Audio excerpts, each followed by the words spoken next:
ఇక next story చూద్దాం. GRMB meeting జరిగింది, వాడివేడిగా జరిగింది ఈ మీటింగ్. అయితే 3 గంటల పాటు జరిగిన ఈ భేటీలో నీటి వాటాలు, ప్రాజెక్టులపై చర్చించారు. బనకచెర్ల ప్రాజెక్టు గురించి ప్రస్తావించారు తెలంగాణ నీటిపారుదల కార్యదర్శి రాహుల్ బొజ్జా, టీఎన్సీ అనిల్ కుమార్.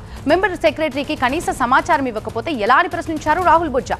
బనకచెర్లపై బోర్డుకి సమాచారం తెలిసినా రహస్యంగా ఉంచారని ఈ సమావేశంలో ప్రస్తావించారు. వరద నీరు పేరుతో 40,000 క్యూసెక్ల నీళ్లని తరలిస్తారని బోర్డుకు తెలిపారు. అయితే డిపిఆర్ ఇంకా తయారు కాలేదని, బడ్జెట్ కేటాయించలేదని ఏపీ అధికారులు క్లారిటీ ఇచ్చారు. దీంతో బనకచెర్లపై ఆధారాలు ఇవ్వాలని కోరింది బోర్డు.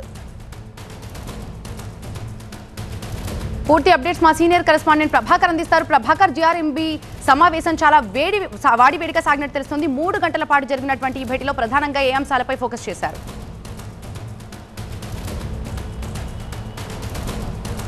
జిఆర్ఎంబి సమావేశం దాదాపు 3 గంటల పాటు కొనసాగింది.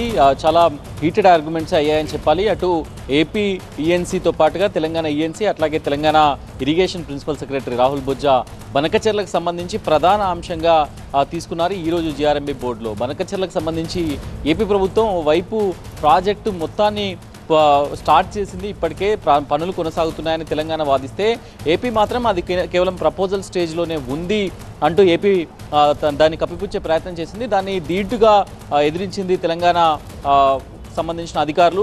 ఆల్రెడీ బనకచెర్లకు సంబంధించిన ప్రాజెక్టు పనులు కొనసాగుతున్నాయి. దానివల్ల 40,000 క్యూసెక్లు తోడేసుకునే అవకాశం ఉంటుంది. కేవలం ఇది సముద్రానికి సంబంధించి సముద్రంలో కలిసే వరద నీటిని తోడేసుకునే దాన్ని తరలించడానికి అని చెప్తున్నప్పటికీ కూడా పూర్తి స్థాయిలో ఇది తెలంగాణకు అన్యాయం చేసే విధంగానే ఈ ప్రాజెక్టు నిర్మించబోతున్నారు. సో దీనిపైన పూర్తి స్థాయి డిపిఆర్ ఇవ్వాలంటూ కూడా తెలంగాణ అధికారులు అడిగారు. బోర్డుకు సంబంధించి కూడా బోర్డు సభ్య కార్యదర్శి, మెంబర్ సెక్రటరీగా ఉన్న ఎడ్యుకేషన్ పైన కూడా ఫైర్ అయ్యారు.